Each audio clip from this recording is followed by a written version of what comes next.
Hello everyone, and welcome to the second video of the series as part of my celebration or countdown to Final Fantasy VII Rebirth, where I have the opportunity to talk and gush about my favorite game of all time, and the things that made it so special, that we can look forward to in this second part of the Remake project. Today I want to recall 7 iconic and mostly emotional moments that the journey of this game had during the course of Disc 1, as that's basically how much Rebirth is going to cover. And that also think could have a bigger focus and attention to it that the technology of a modern game would allow them to, in comparison to the polygon limitations of the original. Of course, some of this can have its conclusion later in Disc 2, which should be covered by Part 3 instead, funny enough. In that case I'll be clarifying that, as there's nothing I enjoy more than getting carried away talking about FF7 and its importance to me. Mind you, I won't be covering any potential theory of the new events that Rebirth can give, as I always found the charm and the emotional attachment of this world to be in moments like this, and not in the main plot alone. If you can, give this video a like and sub to the channel, I will appreciate it, as there's more Final Fantasy talks on its way. Oh, and of course, comment down below your favorite moment you are looking forward to see in Final Fantasy VII Rebirth.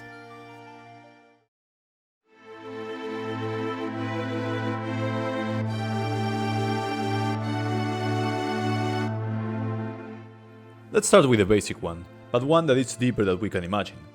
The flashback of the Nibelheim Incident, arguably the most important sequence of events in the Final Fantasy VII world, as many things will come back to this moment for different reasons, so there's quite much to unpack. For starters, this works as the introductory chapter of this game, and will serve as a gameplay tutorial, so the fact that there's more action on it that the player can control is already an exciting thought. As a reminder, during the course of this flashback in the original game, while you can get into random fights along with the first boss fight, you have little to do yourself, as you only control a level 1 Cloud, while level 50 Sephiroth destroys everything flawlessly. As that was their way to show how far from our league Sephiroth was, both in stats and in practice.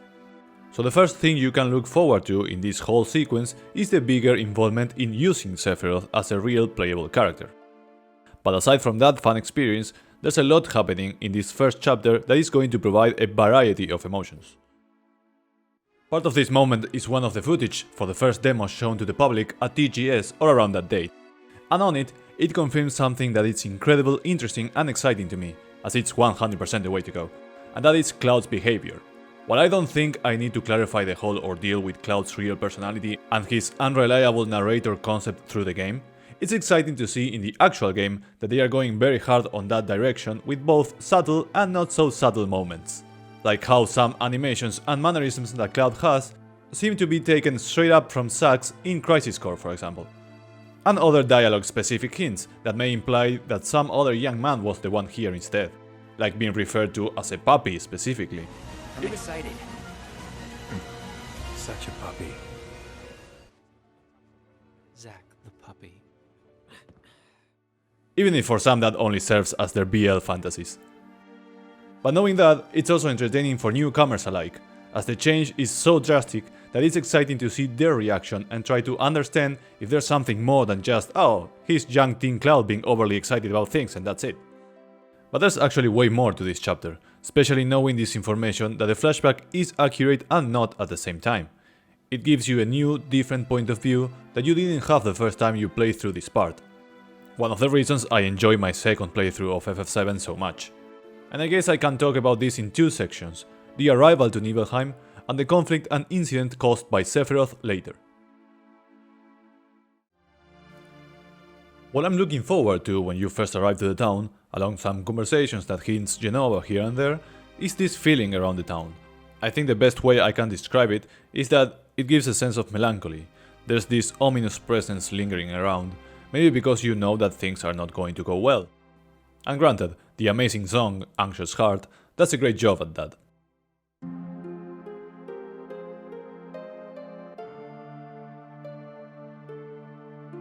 But there's also maybe a feel of emptiness, as Cloud describes that everyone seemed to be inside, and that maybe they weren't even hiding from the monsters, but from them.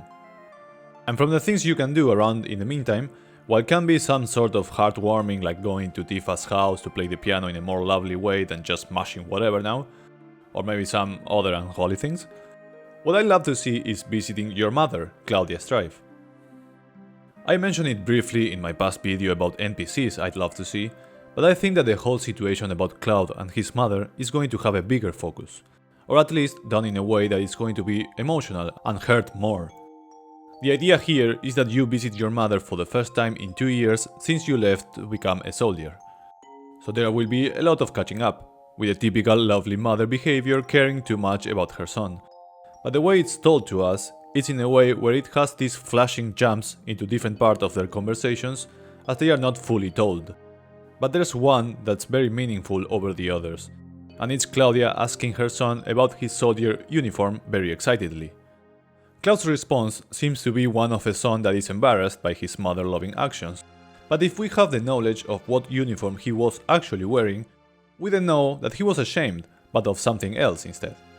So we go back to this focus on how Cloud's behavior at Mount Nibel is clearly more of a recollection of what Zack actually did, but Cloud unconsciously thinks it was him, but his real self still shows in some ways, merging those memories into one.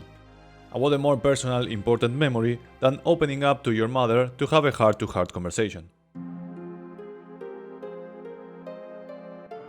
Unfortunately, we can't get to see it fully, not only so the reveal doesn't get spoiled, but also because of the understandable sorrowful feeling that is for present Cloud, the one telling the story, to talk about his last conversation with his mother before she died.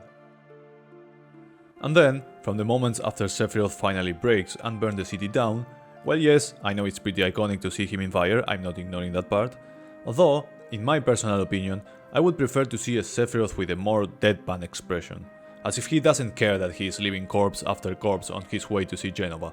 I'm not a big fan of this creepy smiley Sephiroth that feels that he's always enjoying being evil. For me it's even way more intimidating to see him expressionless, not caring about the one he is making suffer. But besides that, I'm sure that we'll be able to see Claudia's death, or at the very least an acknowledge of her specifically dying at her house. Not just a generic sad emote animation and that's it. Maybe not necessarily to see her corpse or something like that, but surely the acknowledge of a young Cloud feeling powerless to being able to save his mother and witness her death, which again can also bring up the whole real personality or memories deal, as maybe he could have done something if he was as strong as he thought he was. I'm sure there will be a focus to make things more emotional and sad, maybe even it's going to get more personal, witnessing the final blow similar to how Tifa got to see her father's body deliberately next to Sephiroth's sword. The Nibelheim flashback has so many cool things to look forward to, from a big range of emotions, and the most exciting part is that this is only chapter 1, we didn't even move in present time yet.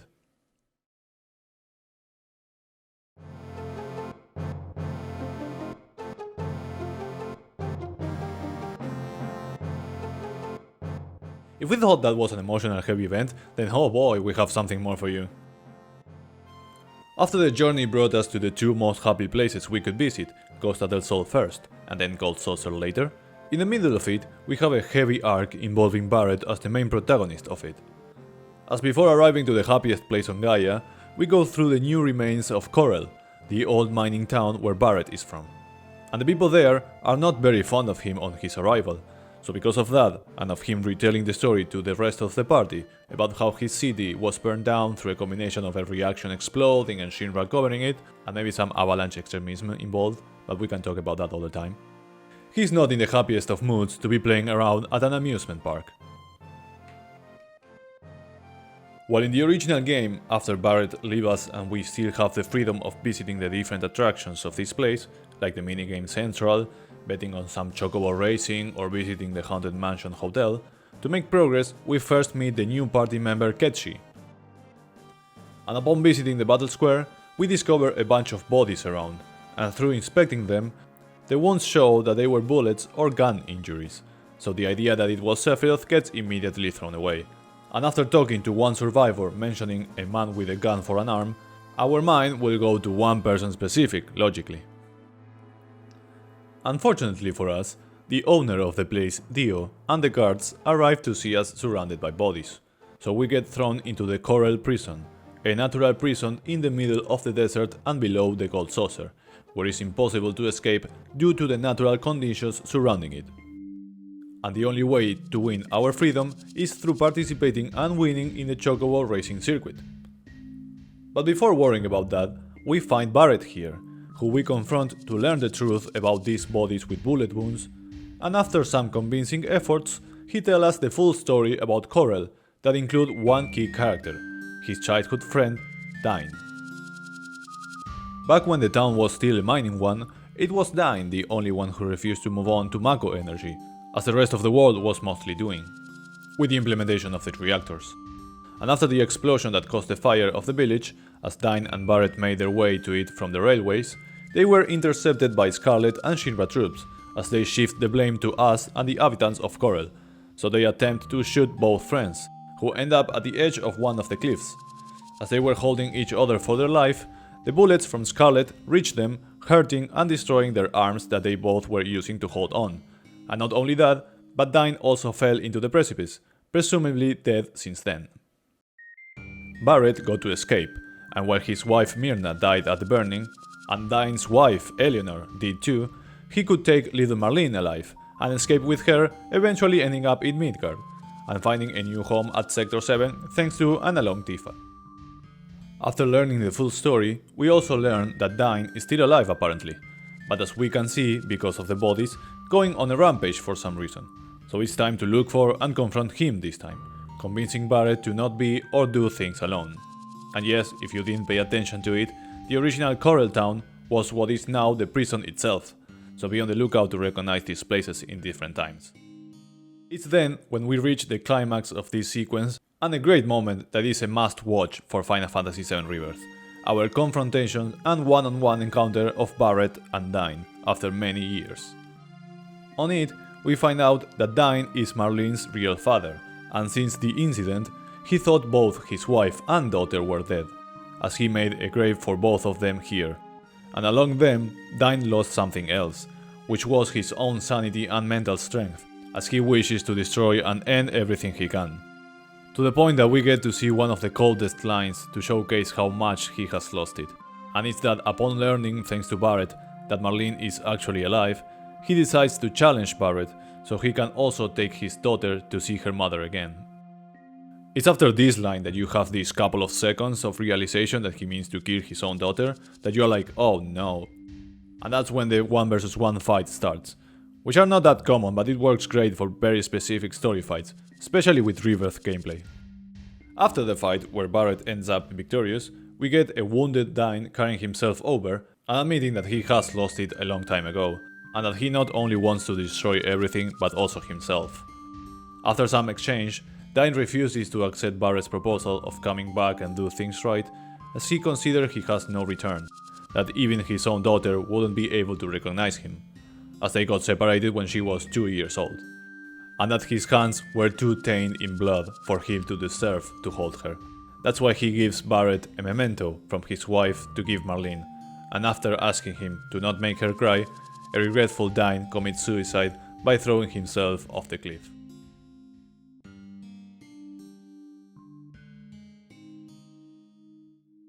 A heartbroken Barret, for not being able to stop this conclusion, lays on the ground on his knees and says one of my favorite lines: "Me and you were the same, my hands ain't any cleaner, I shouldn't carry Marlene either."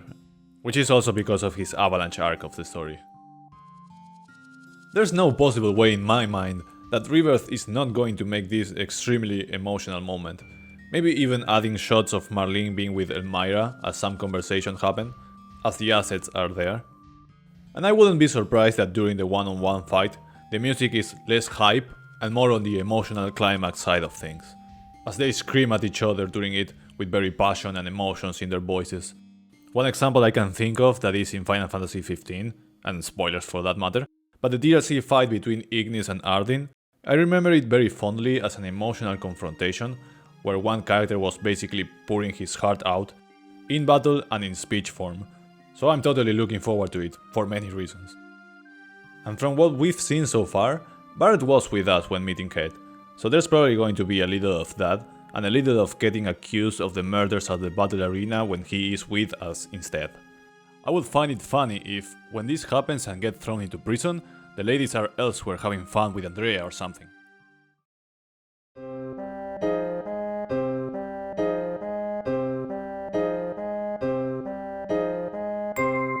The next event I'm looking forward to has to do a lot because of the possibility of Rebirth adding a ton more than the original did. Not only because the new stuff and creating something new out of it, but also because some unused scenes of the original that I think it would match very nicely in here, as it's relevant about Cloud, but also to showcase the worries and behaviors of other characters. I am referring to the possibility of meeting Zack's parents at Gongaga, the most depressive town of the world, mind you, which was an optional scene in the original game, so that's another reason to look forward to its existence now. On it, once you enter the house, a man will greet you and ask about the soldier from Midgar, just like you, by the name of Zack, as they have no news from him since 5 years ago, and one of the last time he wrote was about his girlfriend back then. Of course, Cloud's reaction is a very convincing, I don't know, but Aerith and Tifa's reaction indicate that there's something there, not just a random parent asking for his son, so later you can check up on them to see why they are like that. I've said it before, but for me this moment is very important for many characters at this point of the story, as it gives confirmation. Basically for Aerith that Zack has indeed disappeared, and we know what happened to him originally, and for Tifa that the young Zack has indeed existed, and Cloud's version of the past stories are not as accurate as he thinks, and she might rely more on her own version now, still with many other mysteries. Personally, for many years I have thought about the idea of either the girls alone or another party members talking about this topic and sharing their experiences and thoughts. As Tifa can mention Aerith how she remembers and knew Zack the last time he was shown, but Cloud has not at all, according to him. I may be remembering wrong, but it may have been a scrapped scene after all. And that's something that would fit, as later on, as when Cloud starts to losing it, everyone has a silent pact of not pushing him too much about it. And now I'm almost sure this is something to see in Rebirth, at some point at least, especially if you pay attention to this line shown in one of the trailers here. I was wondering, what's Cloud been doing these past 5 years? Where's he been? And you're asking me this? This is gonna sound crazy, but as far as I know, Cloud was never in Nibelheim 5 years ago. And it's good to point out that in this journey, the name Zack alone is enough to trigger Cloud a small headache, so everyone's worries about him can be a factor for them to talk and get to an agreement in how to deal with it.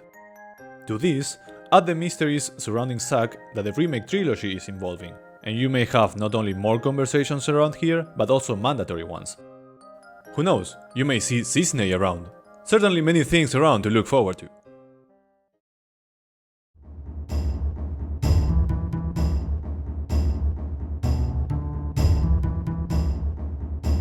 The next memorable moment happens around the next big location of the world, and it's similar to the Barret and Dyne case. Less about the mysteries of the main plot, more about emotional moments focused on a character of the party. This is about Red 13, or as we learned here at Cosmo Canyon, his real name Nanaki. Arriving to Cosmo Canyon is a meaningful event on its own. This is a very spiritual place with one of the best soundtracks, where everyone is dedicated to study and learn about the planet. In fact, the original Avalanche was formed here first, by a man who learns about planetology and the dangers of reactors. That's why during the story, while meeting the town's elder and owner of the observatory, Bugenhagen, who is also known as Red's grandfather, we will have an exposition about the planet, the livestream and all the possible lore related to it, including the dangers of it if the livestream gets sucked fully. In fact, we already know that's a thing, as according to one of the trailers, it's a CGI cutscene. So you would expect, similar to the Shinra virtual reality, or to Cid's airship in Dirge of Cerberus to be honest, a very pretty landscape scenario all around. The other important detail while arriving to this place, and learning about Red's real name, and also real age, which is only the equivalent of 15 human years old, is that he shows and shares a little bit of his background. Mentioning his mother, but when it's about his father, he considers him a coward and it's not very fond of him. So after spending the night at the Cosmo Candle, a nice bonfire that never goes out, where we know is one of the best places to open up about yourself and sharing some meaningful feelings with some meaningful people, to focus only on Nanaki, he mentions his anger toward his father, and it's when Bugenhagen decides to make us follow him towards the sealed cave of the Gi, an ancient tribe that the people of Cosmo were once at war with, and the one Nanaki thinks his father ran away from. The Gi by itself is a very interesting race and entity, an interesting background. It has a lot to do with real life. Many more stuff that I am by any means capacitated to explain, but I can assure that it's pretty interesting to read about. The thing is that this cave is filled with the ghost of them. That's why it's sealed. And while making progress in this dungeon, Bugenhagen tells the story of the battles that took place, hinting every time at the very specific character that took part in these fights and pushed the Gi away from the canyon, giving his life to seal the entrance and protect the place. At the end of it, we get surprised that the sealed wall to prevent the invasion wakes up and a final fight against Gin attack, the souls of many Gi, takes place. Once defeated, outside this wall they found a petrified Seto, Nanaki's father. He learned that his father was the one that defended the cave with his life and that his body turned to stone due to the Gi tribe's venomous arrows, but his petrified body still looked over the cave entrance. Nanaki then forgave his father and howls at his memory as he proudly calls himself the son of the warrior Seto, which sends tears falling from the stone Seto's eyes.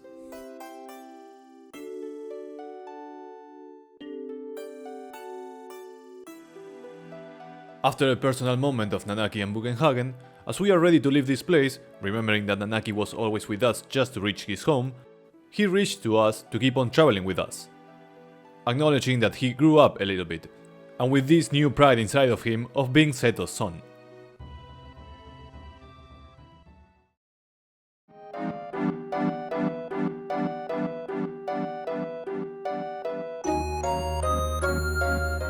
For the fourth time in a row, the event I want to talk about is the very next big location that the journey takes you to. I can't help it, I have to talk about them as it's such a great sequence of events, places, and in this case, mysteries. I think that's the main topic I want to see, when arriving for the first time in the game to Nibelheim. As a reminder, many things have been shown and told about Nibelheim at this point, but all of them were from flashback or memories. This is our first visit in present time. And upon arrival, we immediately notice that it's the same old and intact town that was completely burned down 5 years ago. While the small conversations that happen always depend on the characters that are with you in the party, we can expect that not only Cloud but Tifa to be the most confused ones and slightly panicking about what they are watching, and the other characters not necessarily doubting them but being confused. In the town itself, you have the possibility to visit the same or more houses than you did in the flashback, knowing that there are a couple of places in particular that you'd want to go to, for example Cloud's house and Tifa's house. What we encounter instead is two constant events to the mysteries. One is the existence of strangers occupying the houses and shops, whose response to any question about the past and the burning is the complete denial of it, and instead accusing us of telling such false stories. The other is the constant presence of black-caped men with their number tattoos, muttering things about Lord Sephiroth and the reunion that takes place. Even some of them, with the knowledge we have at this point, can also hint at some messed up stuff. To solve this mystery, we can just explore a little bit some rooms with reports that we can find to understand this situation. And of course, what best place to investigate than the mansion, that comes with the best type of riddle, obscure enough to miss it, but not impossible, to unlock a new boss fight, obtaining the summon Odin, and more importantly, the key to find Vincent. I don't think anyone will want to miss that. What I want to see in Rebirth is this uneasy feeling once again, but for the uncomfortable sensation that there is something wrong and messed up, in contrast to this similar feeling that the town gives to you at the start of the game in the flashback, but for more nostalgic or melancholic things back then. I love the contrast that, for very different reasons, this basically ghost town gives to you, the player, through the course of the whole game. And no kidding, the music choice is a very important factor in all those events.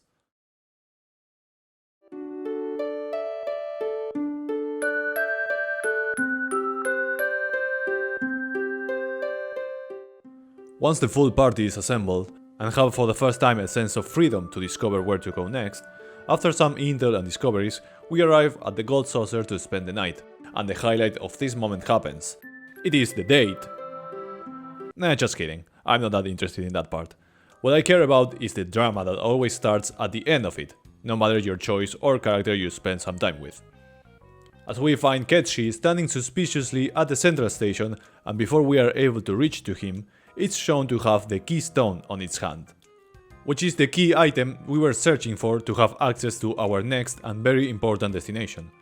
As we confront him about it, he starts running away, and after a Benny Hill or Scooby-Doo sequence, we find him at one of the squares launching the keystone to Song of the Turks, revealing that he is a traitor that infiltrated the party and works for Shinra instead, getting and giving intel of our location and plans, and during this moment also stealing and bringing the item that allowed them to reach the place first. Naturally, while Cloud's first reaction is to tell him to F off, Cait has the guts to propose to keep on moving as if nothing happened, and go to the temple after Shinra is able to enter. The reason we can't deny this offer is the revelation that they have Marlene kidnapped, and we have to do as he say to prevent her to be in danger, so we are basically stuck and tied to him for the time being.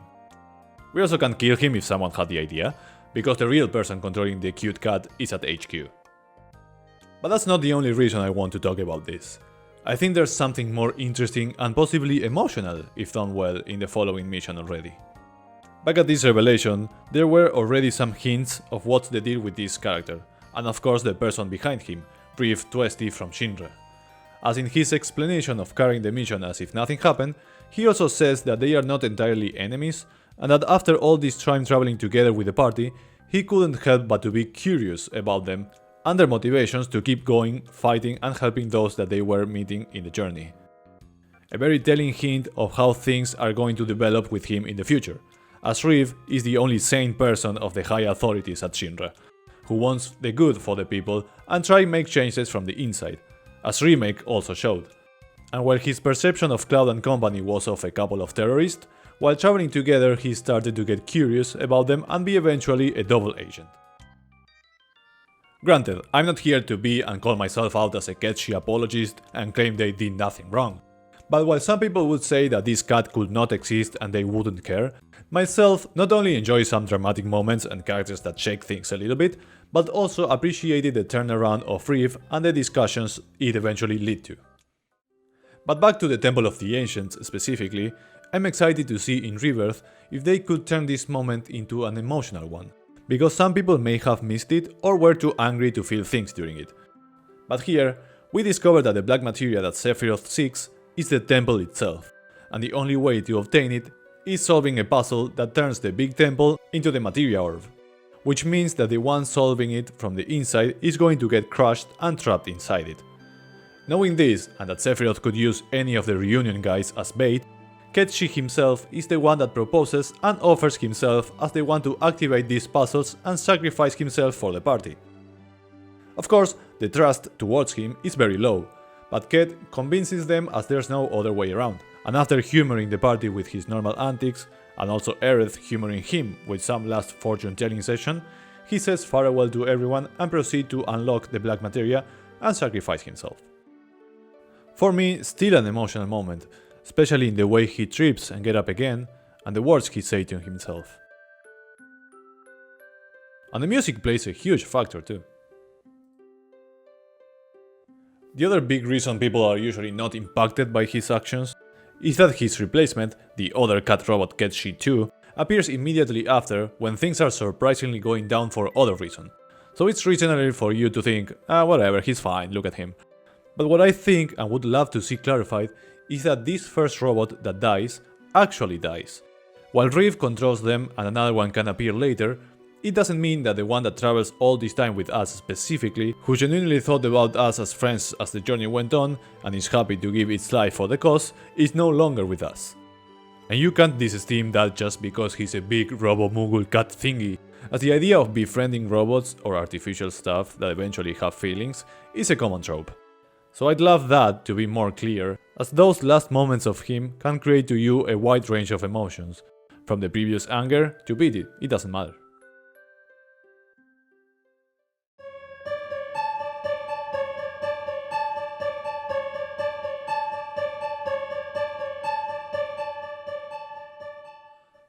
And for the last moment to look forward in Final Fantasy VII Rebirth, I'm going to cheat a little bit and mention many small moments that leads to the main character's more important characteristic.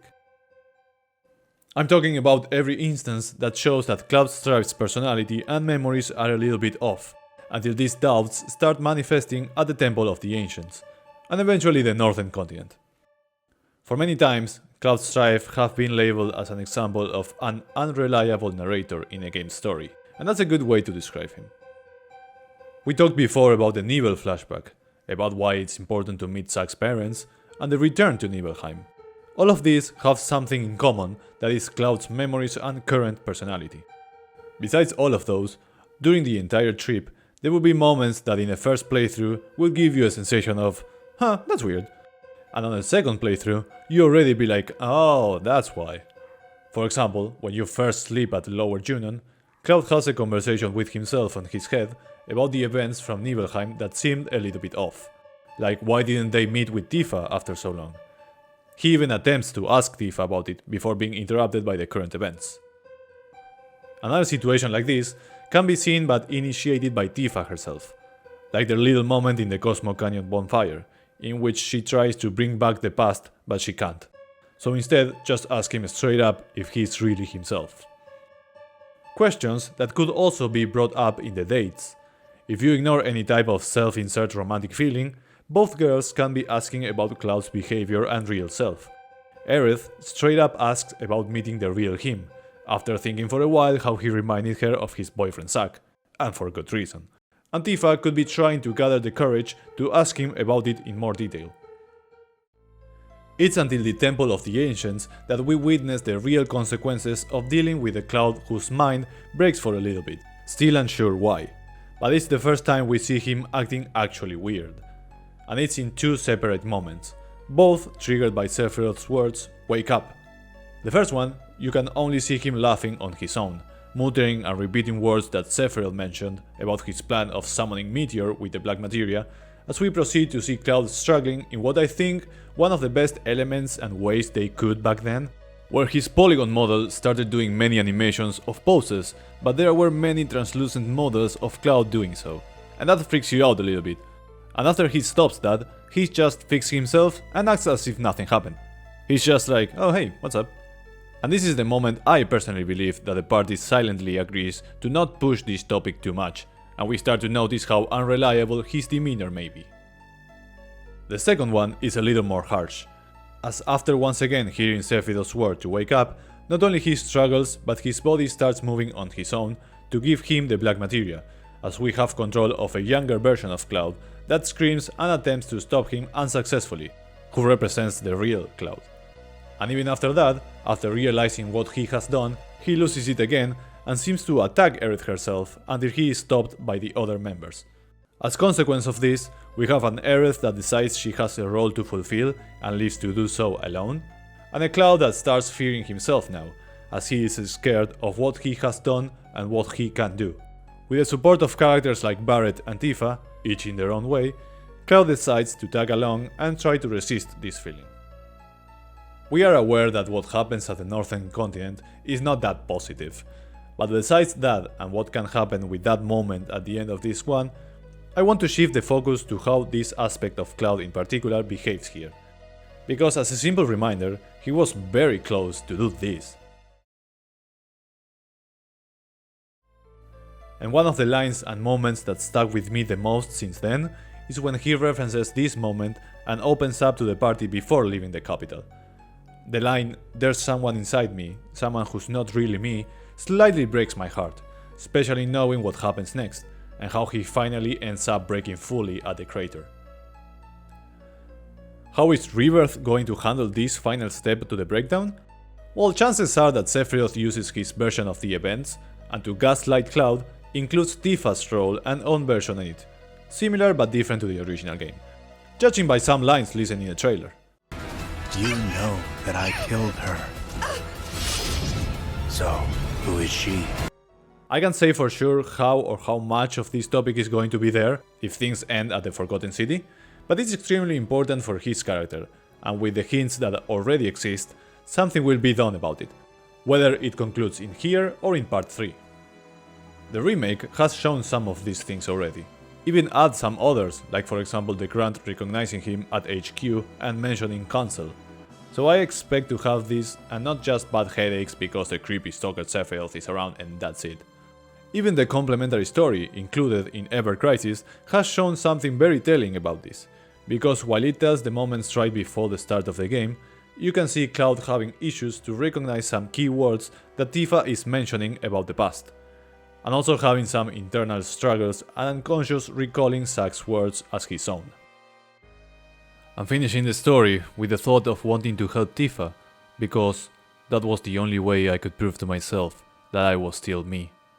And again, he slightly breaks my heart, still 25 years later. After all, this is important. This is what makes Cloud's Strife special. His biggest character trait or feature. You can't diminish Cloud into the soldier boy who's a little edgy and stop there. It's way bigger than that. And for those reasons, this sum of slightly mysterious events that leads later to his reveal, his plot twist, and his catatonic downfall are my most anticipated moments for Final Fantasy VII Rebirth. Thank you very much for watching, enjoy some Final Fantasy, and I'll see you later. Love you.